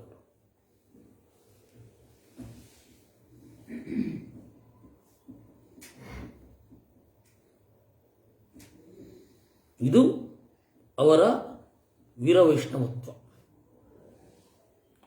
ಯಾವುದೇ ಕಾರಣಕ್ಕೂ ಅವರು ಭಾಗವತವನ್ನ ಅವರು ಕೋಟ್ ಮಾಡೋದಿಲ್ಲ. ರಾಮಾನುಜರು ಅವರು ವಿಷ್ಣು ಪುರಾಣವನ್ನು ಮಾತ್ರ ಕೋಟ್ ಮಾಡೋದು, ರಾಮಾಯಣವನ್ನು ಮಾತ್ರ ಹೇಳೋದು, ಭಾಗವತವನ್ನು ಹೇಳೋದಿಲ್ಲ. ಒಂದು ರೀತಿ ಶಿವನಿಂದ ಅವರು ದೂರ. ಕಾರಣ ಅವರು ವಿಷ್ಣುವನ್ನು ಮಾತ್ರ ನಾವು ಒಪ್ತೇವೆ, ವಿಷ್ಣುವಿನ ಪೂಜೆಯನ್ನು ಮಾತ್ರ ಮಾಡ್ತೇವೆ ಅಂತ. ಅವರು, ನೀವು ಗಮನಿಸಿರಬಹುದು, ಅವರು ರಾಮಾನುಜೀಯರು ಗಣಪತಿ ಪೂಜೆ ಮಾಡುವಲ್ಲ, ವಿಶ್ವಕ್ಸೇನನ ಪೂಜೆಯನ್ನು ಮಾಡ್ತಾರೆ.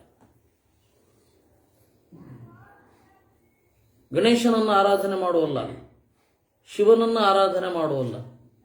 ನಮ್ಮಲ್ಲಿ ಮಾಧ್ವರಲ್ಲಿ ಶಿವರಾಮ ಅಂತ ಹೆಸರಿಟ್ಕೊಂಡವ್ರು ಬೇಕಾಷ್ಟು ಜನ ಇದ್ದಾರೆ. ಅವರಲ್ಲಿ ಒಬ್ಬರನ್ನ ತೋರಿಸಿ. ಗಣೇಶ ಅಂತ ಹೆಸರಿಟ್ಕೊಂಡವರಿದ್ದಾರೆ, ಒಬ್ಬರನ್ನ ತೋರಿಸಿ ಅವ್ರನ್ನ.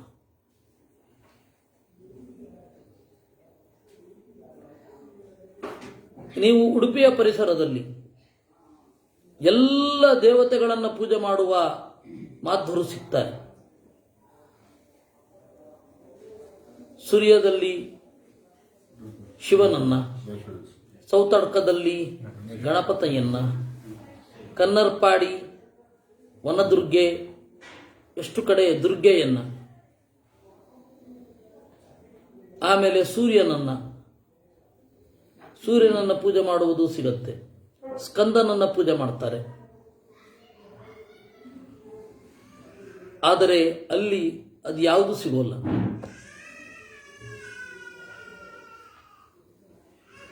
ಹೀಗಾಗಿ ಅವರು ವಿಷ್ಣುವನ್ನ ಬಿಟ್ಟು ಬೇರೆಯವರನ್ನು ಪೂಜಿಸುವುದಿಲ್ಲ. ಸರಿ, ರಾಮನಾಗಿ ಅವತಾರ ಮಾಡಿದ ದೇವರು, ಕೃಷ್ಣನಾಗಿ ಅವತಾರ ಮಾಡಿದ, ಅವನಿಗೆ ದುಃಖಾದಿಗಳು ಇದೆಯಾ? ಇದೆ. ಭಕ್ತರ ದುಃಖವನ್ನು ನೋಡಿ ಅವನು ದುಃಖಿಯಾಗುವುದುಂಟು. ಏನೀಗ ಅನ್ನುವ ಪ್ರಶ್ನೆಯನ್ನು ಅವರು ಮಾಡ್ತಾರೆ. ಇಷ್ಟಾಗಿ ರಾಮಾನುಜರು ಬರೆದದ್ದು 2 ಗ್ರಂಥಗಳಿಗೆ ಟೀಕೆ ಅಥವಾ ಭಾಷ್ಯ. ಒಂದು ಬ್ರಹ್ಮಸೂತ್ರಕ್ಕೆ, ಇನ್ನೊಂದು ಗೀತೆಗೆ. 2 ಗ್ರಂಥಗಳಿಗೆ ವ್ಯಾಖ್ಯಾನ ಬರೆದಿದ್ದಾರೆ. ಉಪನಿಷತ್ತಿಗೆ ವ್ಯಾಖ್ಯಾನ ಬರೆದಿಲ್ಲ. ರಾಮಾನುಜರದ್ದು ವ್ಯಾಖ್ಯಾನ ಇಲ್ಲ.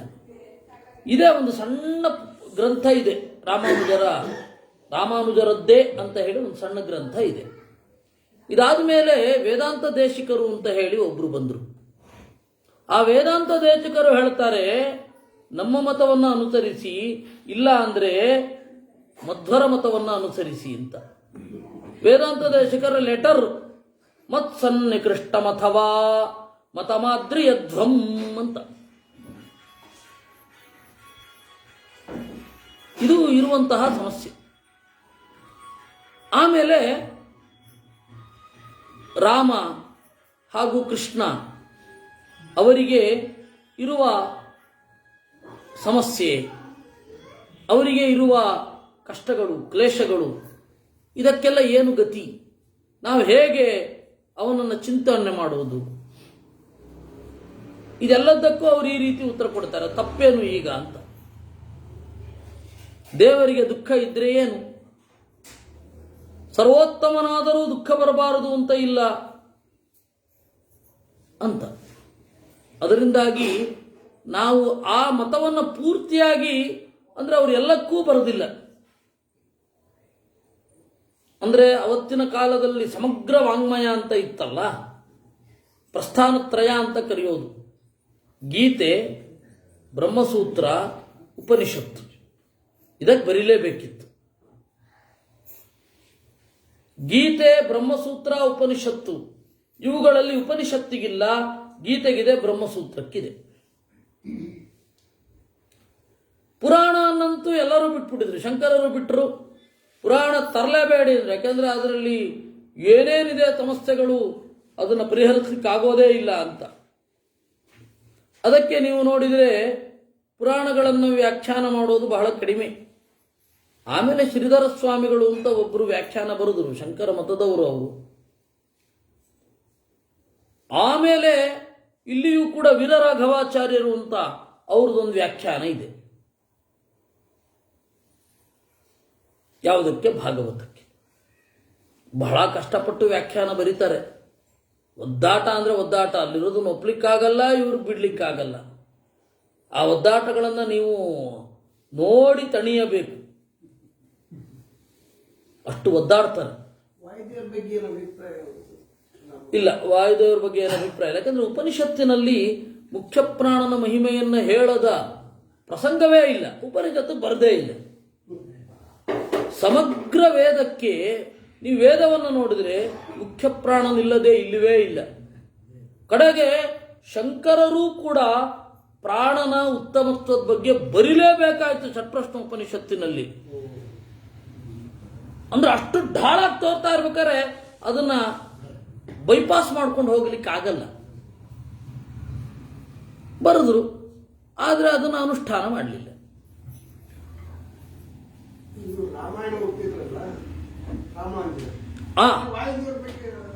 ಅಲ್ಲ, ಅಲ್ಲಿ ರಾಮಾಯಣಕ್ಕೆ ವ್ಯಾಖ್ಯಾನ ಬರೆದ್ರು. ರಾಮಾಯಣವನ್ನು ಅಲ್ಲಿ ಲಕ್ಷ್ಮಣನನ್ನ ಹೈಲೈಟ್ ಮಾಡ್ತಾರೆ, ಹನುಮಂತನನ್ನ ಪಕ್ಕಕ್ಕಿಡ್ತಾರೆ. ಅದು ಅತ್ಯಂತ ಸ್ಪಷ್ಟ.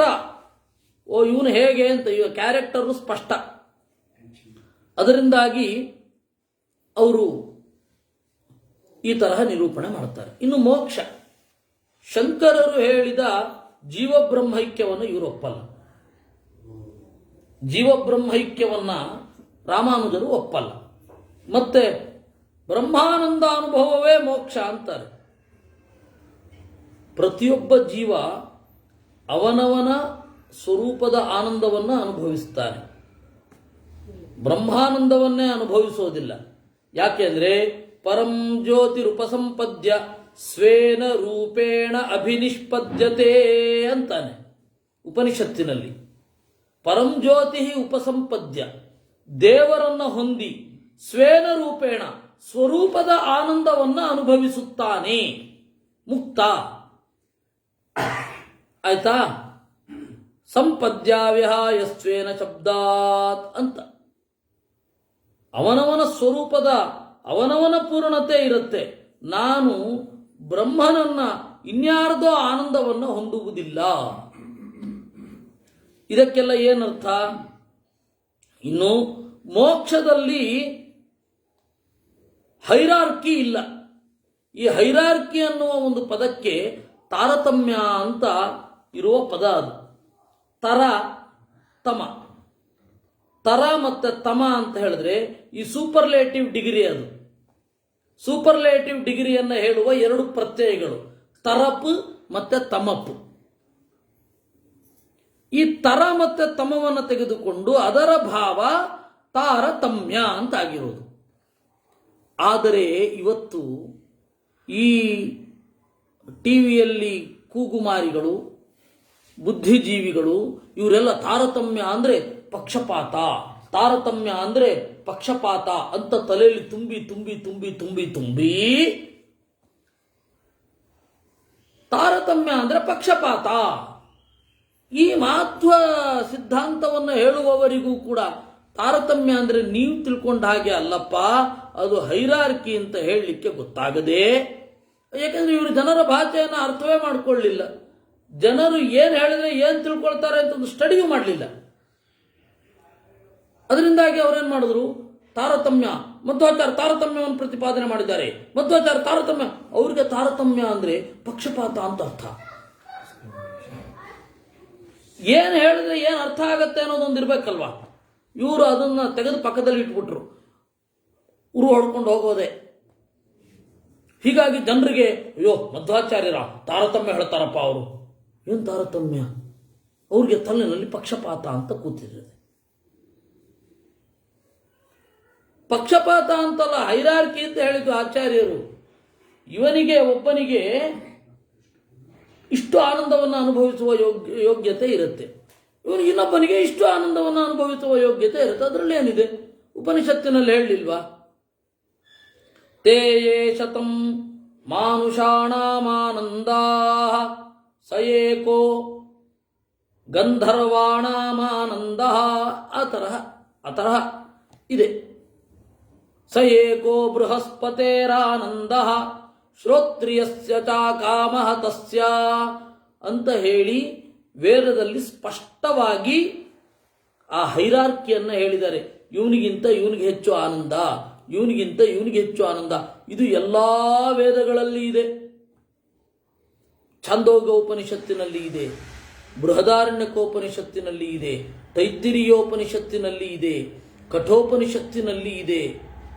ಎಲ್ಲ ಕಡೆ ಇದಿದೆ.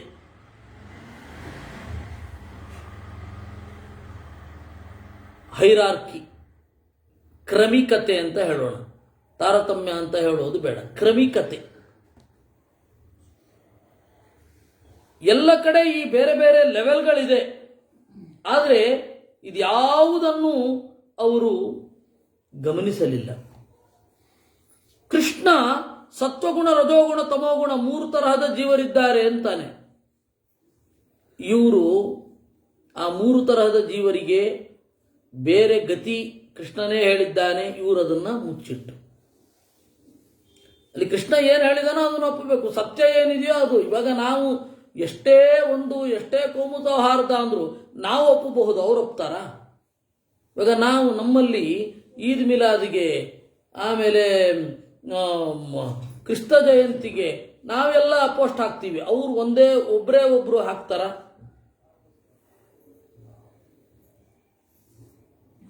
ಇದು ವಾಸ್ತವ, ಇದನ್ನ ಒಪ್ಕೊಳ್ಬೇಕಷ್ಟೇ. ಅವ್ರು ಯಾವತ್ತಿದ್ರೂ ನಮ್ಮ ಜೊತೆಗಿರಲ್ಲ. ನಾವು ಅವರನ್ನ ಎಷ್ಟೇ ಸಹೋದರರು ಅಂದ್ರು ಅವರು ಅದನ್ನು ಒಪ್ಕೊಳ್ಳಿಕ್ಕೆ ತಯಾರಿಲ್ಲ. ನಾವು ಹೇಳ್ತಾ ಇದೀವಿ ಅಷ್ಟೇ. ಆ ರೀತಿ ನೀವು ಒಪ್ರಿ ಬಿಡ್ರಿ, ವಾಸ್ತವ ಅದೇ. ನಾವು ಹಿಂದೂ ಮುಸ್ಲಿಂ ಬಾಯಿ ಬಾಯಿ ಅಂತೀವಿ, ಅಲ್ಲಿ ಎರಡು ದೇಶಗಳಲ್ಲಿ ನಡೀತಾ ಇರೋದೇನು? ಅವ್ರಿಗ ಆ ಭಾವನೆ ಇರಬೇಕಲ್ಲ. ಅಂದ್ರೆ ವಾಸ್ತವ ಅದು. ನೀವು ಒಪ್ರಿ ಬಿಡ್ರಿ, ಈ ಒಂದು ಹೈರಾರ್ಕಿ ಇದೆ ಅಷ್ಟೆ. ಜಗತ್ತಿನಲ್ಲಿ ನಮಗೇನು ಅನುಭವಕ್ಕೆ ಬರ್ತಾ ಇದೆ ಎಲ್ಲವನ್ನ ಮುಂದು ಅಂತ ಹೇಳುವವರು ದೊಡ್ಡ ಪೀಠ. ಅವ್ರು ಕೆಳಗಡೆ ಇಳಿಯೋದೇ ಇಲ್ಲ, ಅವರು ದೂರ ಇರ್ತಾರೆ, ಮುಟ್ಟೋದಿಲ್ಲ. ಹೀಗಾಗಿ ಬಿಡತ್ತೆ. ಹತ್ರ ಮುಟ್ಟೋದಿಲ್ಲ ಅವರು, ಅವ್ರಿಗೆ ಬೇರೆನೆ. ಎಲ್ಲವನ್ನ ಒಂದು ಅಂತ ಹೇಳುವವರಿಗೆ ಏನು ಎತ್ತರದ ಸ್ಥಾನ, ಏನು ಎತ್ತರದ್ದು, ಎಲ್ಲವನ್ನ ಒಂದು ಅಂತ ಹೇಳುವವರು. ಅದರಿಂದ ನೀವು ಒಪ್ರಿ ಬಿಡ್ರಿ, ಜಗತ್ತಿನಲ್ಲಿ ಹೈರಾರ್ಕಿ ಇದೆ ಅಷ್ಟೆ. ಇದ್ದದ್ದನ್ನು ಹೇಳಿದ್ರು ಇವರು ಆಚಾರ್ಯರು. ಅಯ್ಯೋ ಇದೆಯಪ್ಪ ಅಂದ್ರು. ಆದರೆ ಇವರಿಬ್ಬರು ಅದನ್ನು ಗಾಢವಾಗಿ ತಗೊಂಡಿಲ್ಲ. ಮುಕ್ತಿಯಲ್ಲಿ ಎಲ್ಲರಿಗೂ ಕೂಡ ಸಮಾನತೆ, ಈ ಸಮಾನತೆ ಅನ್ನೋದು ದೊಡ್ಡ ಬೋಗಸ್ಸಿದು. ಸಮಾನತೆ ಅನ್ನೋದು ಇದೆಯಲ್ಲ, ದೊಡ್ಡ ಬೋಗಸ್ಸದು. ಜಗತ್ತಿನಲ್ಲಿ ಈ ತನಕ ಸಮಾನತೆ ಇಲ್ಲ, ಮುಂದೆಯೂ ಬರಲ್ಲ. ಅದು ಸಮಾನತೆಯನ್ನು ಒಬ್ಬ ಯಾಕೆ ಪ್ರತಿಪಾದನೆ ಮಾಡ್ತಾನೆ ಅಂದ್ರೆ, ನಾನು ಎತ್ತರಕ್ಕೆ ಹೋಗಬೇಕು ಅಂತಲೇ ವಿನಃ ಈ ಉಳಿದವರು ಎತ್ತರಕ್ಕೆ ಬರಲಿ ಅಂತಲ್ಲ.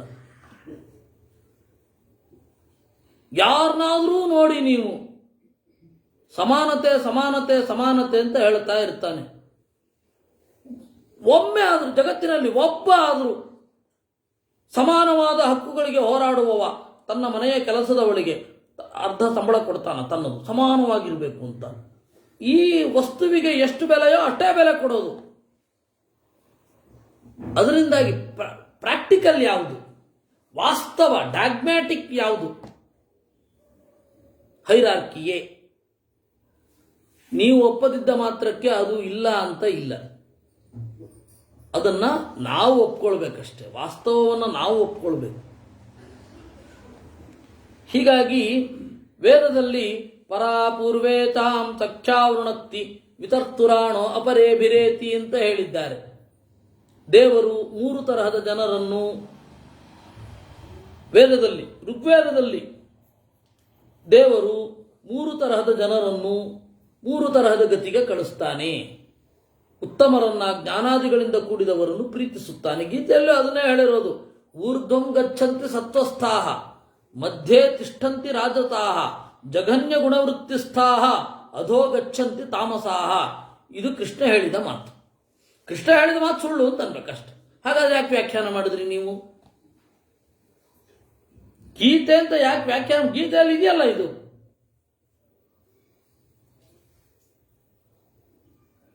ಇದಕ್ಕೆ ಉತ್ತರ ಬೇಕು. ಅದರಿಂದಾಗಿ ನಾವು 3ನೇಯವರ ಬಳಿಗೆ ಬರಬೇಕು.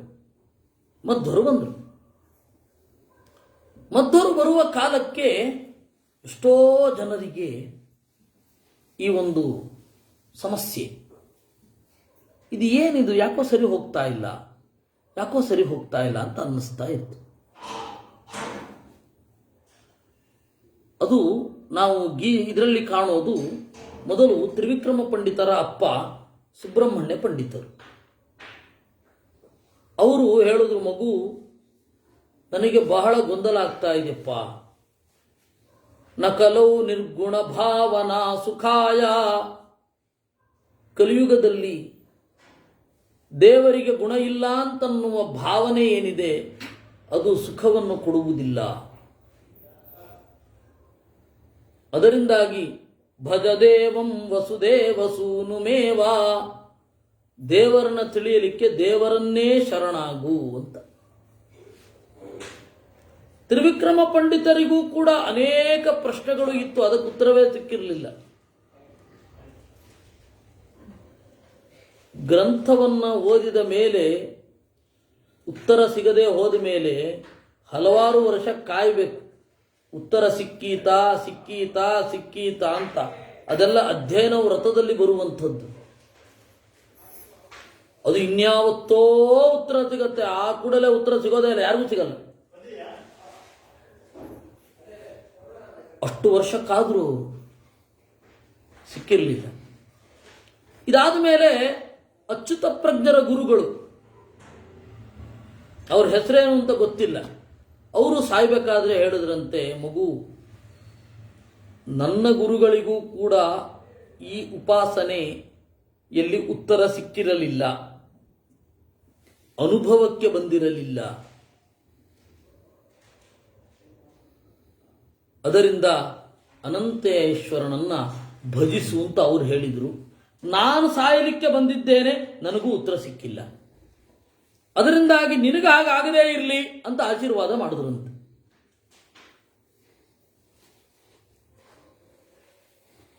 ಹಲವಾರು ಜನರ ಉತ್ಕಟ ಅಪೇಕ್ಷೆ ನಾರಾಯಣ ನಡಿಲ್ಲಾಯರಿಗೂ ಅನ್ನಿಸಿತ್ತು, ಅಯ್ಯೋ ನನಗೆ ಒಬ್ಬ ಮಗ ಬೇಕು, ಆ ಮಗ ನನಗೆ ಜ್ಞಾನವನ್ನು ತಂದು ಕೊಡಬೇಕು. ಮುಖ್ಯಾವನನ್ನ ಸುಲಭಂ ಪುರುಷಾದ ಪೂರ್ಣಾತ್. ಅಪೂರ್ಣನಾಗಿದ್ರೆ ಆ ಪುರುಷ ನಮ್ಮನ್ನ ಹೇಗೆ ರಕ್ಷಣೆ ಮಾಡ್ತಾನೆ? ಪುತ್ರ ಅಂದ್ರೆ ಏನು?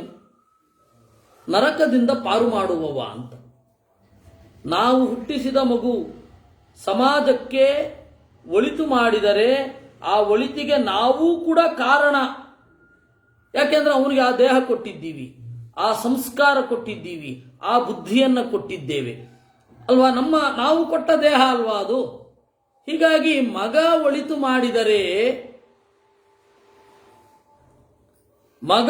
ಮಾಡಿದರೆ ತಂದೆಗೂ ಶ್ರೇಯಸ್ಸು, ಯಾಕೆಂದ್ರೆ ಆ ಪುಣ್ಯ ತಂದೆಗೂ ಬರುತ್ತೆ. ಅದರಿಂದಾಗಿ ಮಗ ಒಳ್ಳೇದು ಮಾಡಬೇಕು. ಹಾಗೆ ಮಗ ಒಳ್ಳೆಯ ಅರಿವನ್ನು ಪಡೆದರೆ ನಮಗೂ ಒಳ್ಳೆಯದಾಗತ್ತೆ. ಮುಖ್ಯವಾಗಿ ಜ್ಞಾನದಿಂದಲೇ ಉನ್ನತಿ, ಗತಿ, ಮುಕ್ತಿ. ಜ್ಞಾನ ಬೇಕು. ಆ ಜ್ಞಾನ ನನ್ನ ಮಗನಿಗೆ ಇರಬೇಕು, ಅದರಿಂದ ನಾನು ಜ್ಞಾನ ಪಡಿಬೇಕು ಅಂತ. ನಮಗೆ ಇವತ್ತು ಹೇಗೆ ಅಂದರೆ, ಪುರಂದರದಾಸರು ಬರಲಿ, ಮದ್ದರು ಬರಲಿ, ಆದರೆ ಪಕ್ಕದ ಮನೆಯಲ್ಲಿ ಬರಲಿ. ನಮ್ಮ ಮನೆಯಲ್ಲಿ 10 ಜನರು ಒಪ್ಪುವಂತಹ ಮಗ, 10 ಜನರ ದಾರಿಯಲ್ಲಿ 11ನೇವನಾಗಿರುವ ಮಗ ಬರಲಿ, ಅದು ನಮ್ಮ ಒಳಗಡೆಯ ಬಯಕೆ. ಹೀಗಾಗಿ ನೀನು ಸ್ವತಂತ್ರವಾಗಿ ಚಿಂತಿಸು, ಯೋಚಿಸು, ನೀನೇ ಒಂದು ದಾರಿಯನ್ನು ಕಂಡುಕೋ, ಸಾಕ್ಷಾತ್ಕಾರವನ್ನು ಪಡೆ. ಇದಿಲ್ಲ, ಅವರು ಹಾಗೆ ಮಾಡ್ತಾ ಇದ್ದಾರೆ, ನೀನು ಹೀಗೆ ಮಾಡು ಅಷ್ಟೆ. ಇದಕ್ಕಿಂತ ಬೆಟರು ಮಧ್ಯಗೇಹ ನಾರಾಯಣ ನಡಿಲ್ಲಾಯರು. ಅವರಂದ್ರು, ಮಗ ಬರಲಿ, ಒಬ್ಬ ಜ್ಞಾನಿ ಬರಲಿ, ಅದು ನನ್ನ ಮಗನೇ ಆಗಿರಲಿ. 12 ವರ್ಷ ನಿರಂತರವಾಗಿ ಸೇವೆ ಮಾಡಿದ್ರು ದೇವರನ್ನ. ಆಗ ಸೂಚನೆಗಳಾಯಿತು, ಮಗ ಹುಟ್ಟಿದ. ಆಚಾರ್ಯರು ಅದೇ ಅವರೇ ಬೆಳೆದು ದೊಡ್ಡವರು, ಅಂದ್ರೆ ಹಲವಾರು ಜನರ ಆಶೋತ್ತರ ಇವರು. ಸುಮ್ಮನೆ ಅಲ್ಲ, ಬಹಳ ಜನ ಪ್ರಶ್ನೆಗಳನ್ನು ಮಾಡಿದ್ದಾರೆ. ನೀವು ಆ ಗ್ರಂಥವನ್ನು ಓದಬೇಕು, ಆಗ ಗೊತ್ತಾಗತ್ತೆ. ನೇರ ಆಚಾರ್ಯರನ್ನ ಕೇಳಿದ್ರು ಆಯ್ತು, ಪಾಠ ಕೇಳಿದ್ರು ಆಯ್ತು, ಅಂದ್ರೆ ಆ ಗ್ರಂಥದ ವಾಕ್ಯ ಎದುರುಗಡೆ ಇರಬೇಕು ನಿಮಗೆ. ಯಾಕೆ ಅರ್ಥ ಆಗಲ್ಲ? ಆಗತ್ತೆ, ಇವತ್ತಲ್ಲ ನಾಳೆ ಅರ್ಥ ಆಗತ್ತೆ. ಯಾಕೆ ಆಗಲ್ಲ? ಅವ್ರು ನೋಡಿ ಎಷ್ಟು ಕಷ್ಟಪಟ್ಟಿಲ್ವ ಅವರು ಜ್ಞಾನಕ್ಕಾಗಿ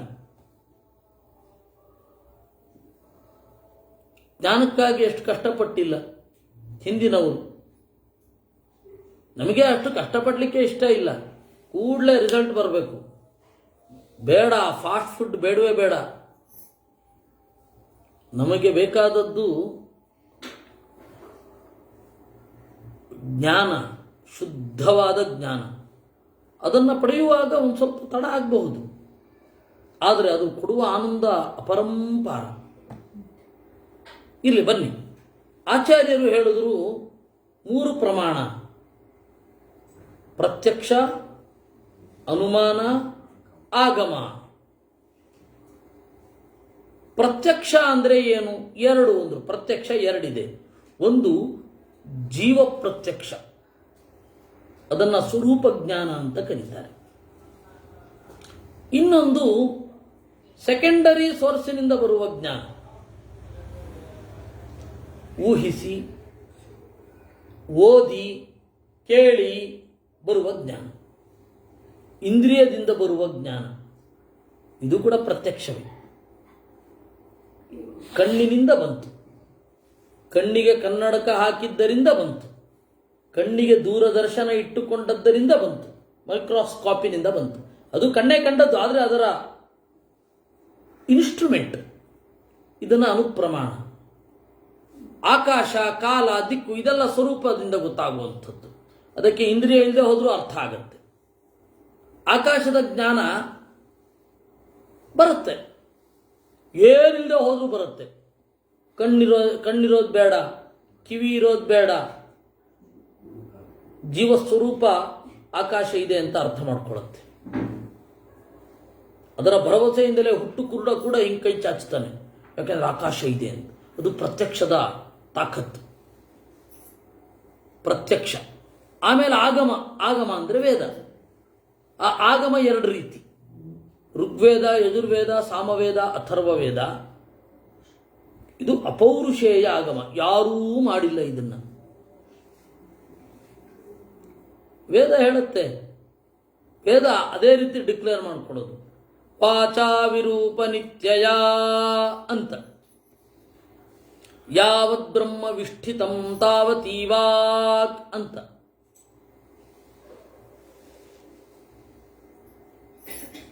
ಮನು ಮೊದಲಾದ ಸ್ಮೃತಿಕಾರರು ಎಲ್ಲರೂ ವೇದವನ್ನು ಅಪೌರುಷೇಯ ಅಂತ ಹೇಳಿದ್ದಾರೆ. ಶಂಕರರು ಹೇಳಲಿಲ್ವಾ? ಅವ್ರದ್ದು ಏನು ಅಂತಾನೆ ಸ್ಟ್ಯಾಂಡ್ ಗೊತ್ತಾಗಲ್ಲ. ಕೆಲವೊಂದು ಕಡೆ ಪೌರುಷೇಯ ಅಂತಾರೆ, ಕೆಲವೊಂದು ಕಡೆ ಅಪೌರುಷೇಯ ಅಂತಾರೆ. ಶಾಸ್ತ್ರಯೋನಿತ್ವಾತ್ ಅನ್ನೋಲ್ಲಿ ದೇವರೇ ವೇದವನ್ನು ರಚನೆ ಮಾಡಿದ್ದು ಬಿಡ್ತಾರೆ. ಹೌದಾ ಅಂತಂದ್ರೆ ಇನ್ನೊಂದು ಕಡೆ ಇಲ್ಲ, ವೇದವನ್ನು ದೇವರು ರಚನೆ ಮಾಡಿಲ್ಲ ಅಂತಾರೆ. ಯಾವುದು ಅವ್ರ ಸ್ಟ್ಯಾಂಡೇ ಗೊತ್ತಾಗಲ್ಲ.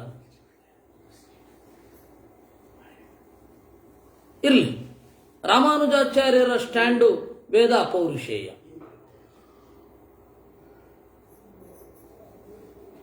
ಮಧ್ವರು ಸ್ಪಷ್ಟವಾಗಿ ಹೇಳಿದ್ರು, ವೇದ ಇದೆ,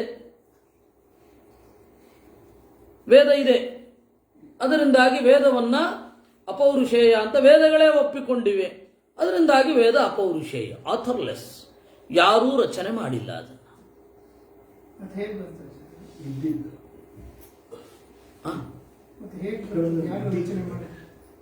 ಇದೆ, ಅದು ವೇದ ಇದೆ, ಅನಂತ ಕಾಲದಿಂದ ಇದೆ. ಅದನ್ನ ದೇವರೇನು ಮಾಡ್ತಾನೆ, ಅದು ಇದ್ದ ಹಾಗೆ ಗ್ರಹಿಸಿದ್ದಾನೆ, ಜನರಿಗೆ ಪರಂಪರೆಯಿಂದ ದಾಟಿಸ್ಕೊಂಡು ಬಂದಿದ್ದಾನೆ.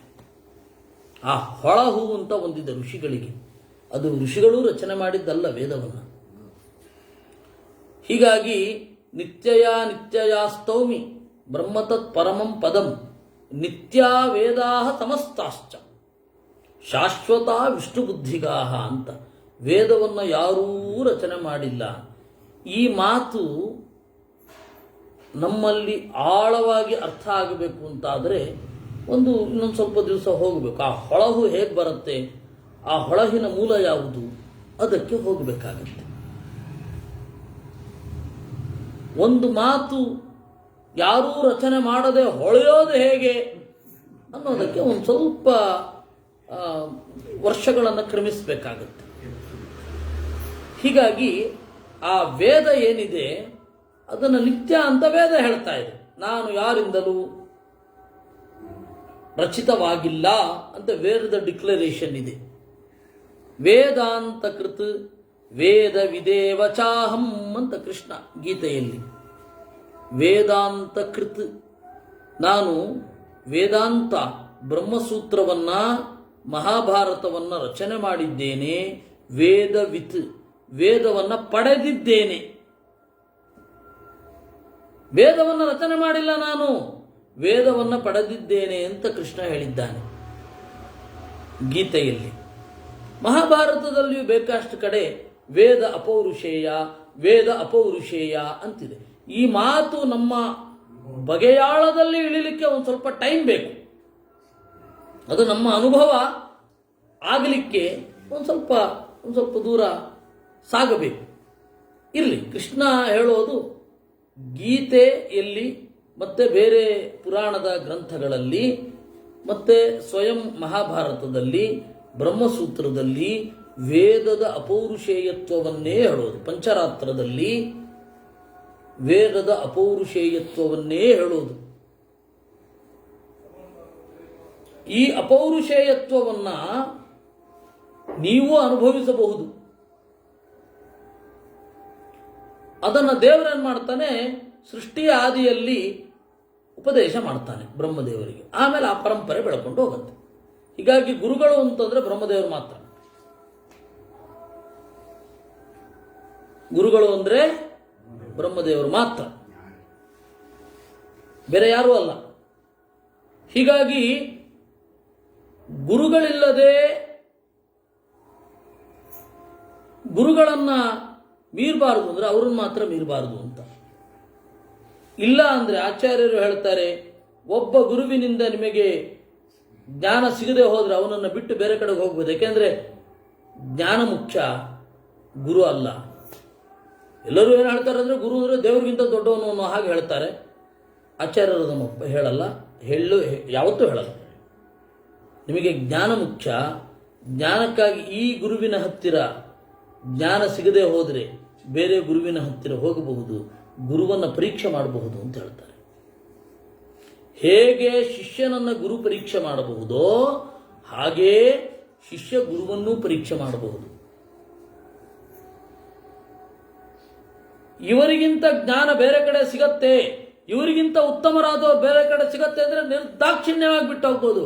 ಯಾಕೆಂದ್ರೆ ಜ್ಞಾನ ಮುಖ್ಯ, ವ್ಯಕ್ತಿ ಅಲ್ಲ. ಇಷ್ಟು ಡೇರ್ ಸ್ಟೇಟ್ಮೆಂಟ್ ಆಚಾರ್ಯರು.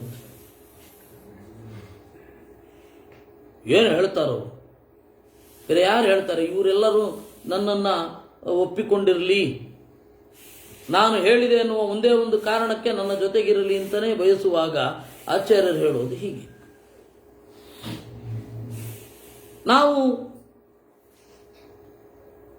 ಅಧ್ಯಯನ ಮಾಡುವಾಗಲೂ ಹಾಗೆ ದೇವರು ಇವರಲ್ಲಿ ನಿಂತು ನನಗೆ ಜ್ಞಾನವನ್ನು ಕೊಡಿಸ್ತಾ ಇದ್ದಾನೆ, ಬ್ರಹ್ಮದೇವರು ಇವರಲ್ಲಿ ನಿಂತು ನನಗೆ ಜ್ಞಾನ ಕೊಡಿಸ್ತಾ ಇದ್ದಾರೆ ಅಂತ ಇರಬೇಕು. ಇಲ್ಲಿ ದೋಷ ಕಂಡು ಬಂತ ಬಿಟ್ಟು ಹೋಗ್ತಾ ಇರ್ಬೋದು. ಯಾಕೆಂದ್ರೆ ಅದು ಪ್ರತೀಕ ಮಾತ್ರ ಅಂತಾರೆ. ಇದೆಲ್ಲ ನ್ಯಾಯವಿವರಣದಲ್ಲಿ ಆಚಾರ್ಯರು ಹೇಳುವಂತಹ ಮಾತುಗಳು ಇವೆಲ್ಲ. ಅದರಿಂದ ಜ್ಞಾನಕ್ಕೆ ಆಚಾರ್ಯರು ಕೊಟ್ಟಷ್ಟು ಪ್ರಾಮುಖ್ಯ ಇದೆ, ಶಾಸ್ತ್ರದಲ್ಲಿದೆ. ವಸ್ತುತಃ ಜ್ಞಾನಿ ಪ್ರಿಯತಮಃ, ನನಗೆ ಜ್ಞಾನಿ ಅಂದ್ರೆ ಬಹಳ ಇಷ್ಟ ಅಂತ ದೇವರು ಹೇಳಿದ್ದಾನೆ. ಅಂದ್ರೆ ಜ್ಞಾನವನ್ನು ಪಡೆಯೋದ್ರಲ್ಲಿಯೇ ಇರಬೇಕೇ ವಿನಃ ಕೇವಲ ಕರ್ಮದಲ್ಲಿ ತೊಡಗಬೇಡಿ. ಕರ್ಮ ಇರೋದೇ ಜ್ಞಾನಕ್ಕಾಗಿ. ಇಲ್ಲ ನಾವು ಕರ್ಮ ಮಾಡ್ಕೊಂಡಿರ್ತೀವಿ, ಜ್ಞಾನದ ಬಗ್ಗೆ ತಲೆ ಕೆಡಿಸ್ಕೊಳ್ಳೋಲ್ಲ ಅಂತ ನೀವು ಹೇಳ್ಕೊಂಡಿರಬಹುದು. ಆದರೆ ಸುಖಕ್ಕೆ ಸಾಧನ ಆಗಬೇಕು ಅಂದ್ರೆ ಹೀಗೆ ಮಾಡಬೇಕು ಅಂತ ಹೇಳ್ತಾನೆ ಕೃಷ್ಣ ಹೇಳುವ ಮಾತು. ಹೀಗೆ ಆಚಾರ್ಯರು ಜ್ಞಾನಕ್ಕೆ ಕೊಟ್ಟ ಮಹತ್ವ. ಇಷ್ಟರೊಂದಿಗೆ ನೋಡೋಣ, ಪ್ರತ್ಯಕ್ಷದಲ್ಲಿ ನಿಂತಿದ್ದೇವೆ ನಾವು. ಪ್ರತ್ಯಕ್ಷ, ಆಗಮ, ವೇದ, ಇದರ ನಡುವೆ ಯಾವ ರೀತಿ ಅವರು ಮೆಥಡಾಲಜಿಯನ್ನು ನಮಗೆ ಕೊಟ್ಟರು ಅನ್ನೋದ್ರ ಬಗ್ಗೆ ಇನ್ನು 2 ದಿವಸ ನಾವು ಮಾತನಾಡಲಿದ್ದೇವೆ. ಇದರಲ್ಲಿ ಯಥಾಯೋಗ್ಯವಾಗಿ ಚಿಂತನೆ ಮಾಡಿಕೊಂಡು ಹೋಗೋಣ. ಅವರ ಗ್ರಂಥಗಳು ಏನು ಅಂತ ಹೇಳಿ ಚಿಂತನೆ ಮಾಡುವ. ಕೃಷ್ಣಾರ್ಪಣಮಸ್ತು.